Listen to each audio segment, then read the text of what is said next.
Exit പോളുകൾ തള്ളിയും തള്ളാതെയും മുന്നണികൾ ഭരണ തുടർച്ച ഉണ്ടാവുമെന്ന് ആവർത്തിച്ച് ഇടതുപക്ഷവും ഭരണമാറ്റമുണ്ടാകുമെന്ന് വിലയിരുത്തി UDFും എക്സിറ്റ് പോൾ ചർച്ചകളിൽ സജീവമാണ്. എക്സിറ്റ് പോളുകൾ മുഖവിലയ്ക്കെടുക്കുന്നില്ലെന്നും ജനക്ഷേമപരമായ പ്രവർത്തനങ്ങൾ ചെയ്ത് ഗവൺമെന്റ് ജനങ്ങൾ അധികാര തുടർച്ച നൽകുമെന്നും മുതിർന്ന CPM നേതാവ് PN വിജയൻ പ്രതികരിച്ചു. എക്സിറ്റ് പോള് ഫലമെന്ന് പറയുന്നത് അത്ര വിശ്വാസയോഗ്യമൊന്നുമല്ല.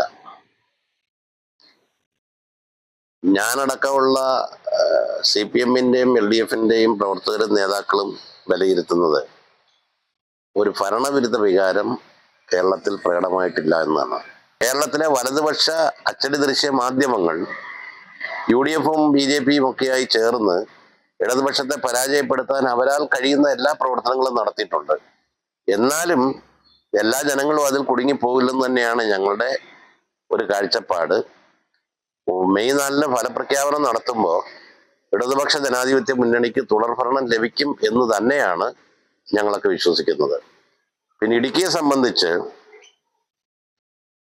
5 സീറ്റും UDF നേടുമെന്നല്ലേ നിങ്ങൾ പറഞ്ഞത് അല്ലേ? അങ്ങനൊന്നും സംഭവിക്കാൻ യാതൊരു കാരണവശാലും പോകുന്നില്ല.